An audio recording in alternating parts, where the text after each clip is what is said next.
We are in the toughest job market in over a generation. And this is not the moment to reassure yourself that just being confident in interviews will be enough. It won't. And actually, it never should be.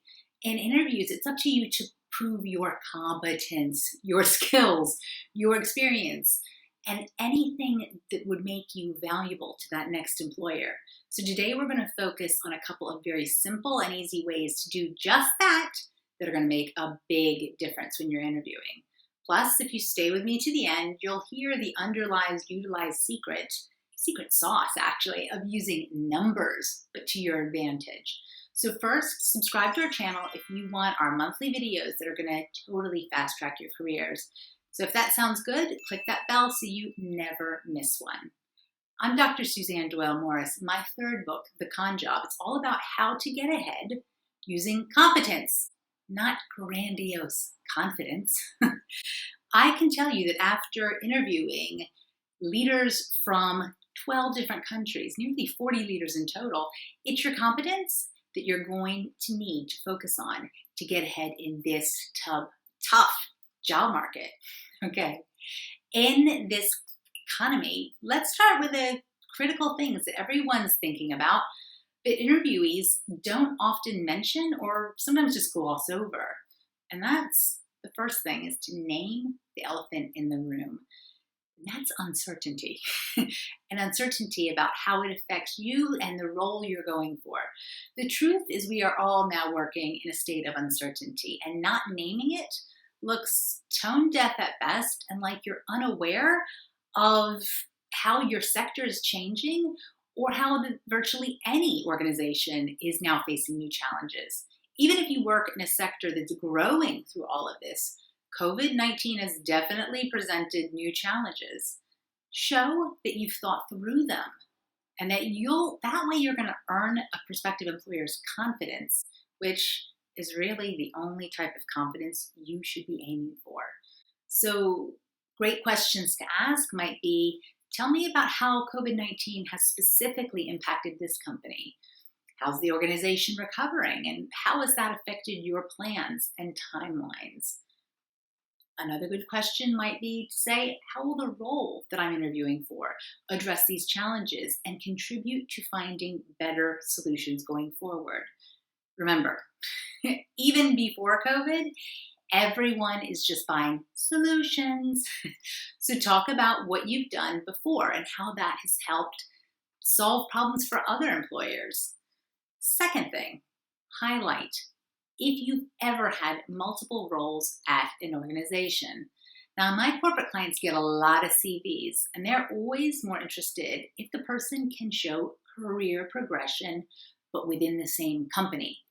It's evidence they're loyal and they were so great that they actually got rewarded for it.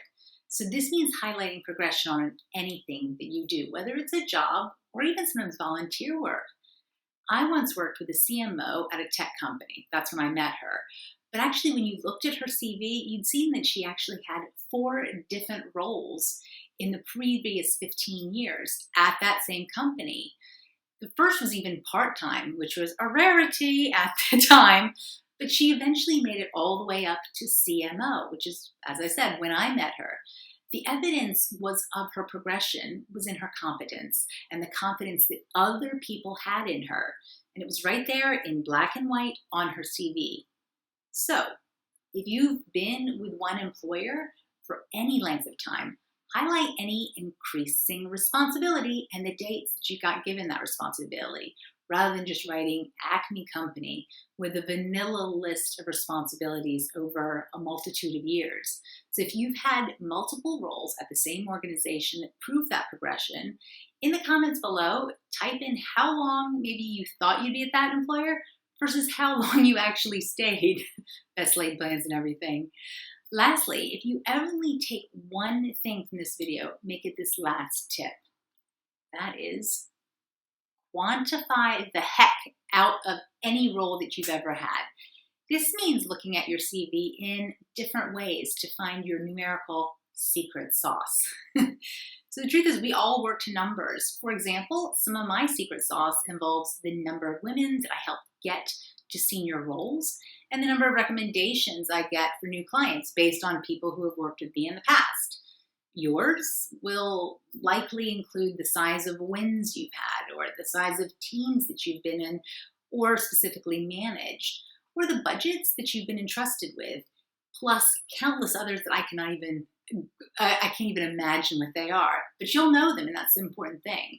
Everyone's role can be quantified. So make sure they're front and center on your CV or resume, as they give context to anyone who reads it and can help you stand out from the competition, who often use just words alone to talk about their past roles. Show them the money. If this has got you thinking about how to use evidence a bit more in your interviews, check out our link to the Con Job, which is crammed full of tips on how to get recognition for your hard-earned credibility rather than just empty self-promotion. And if you were more successful when you used the secret sauce of numbers in an interview in the past, I'd love to hear about it in the comments below. And in the meantime, make sure you subscribe to our channel so you're the first to see any of the videos as they are released. But thanks for watching, and go back and check out videos in the other Switching Careers playlist.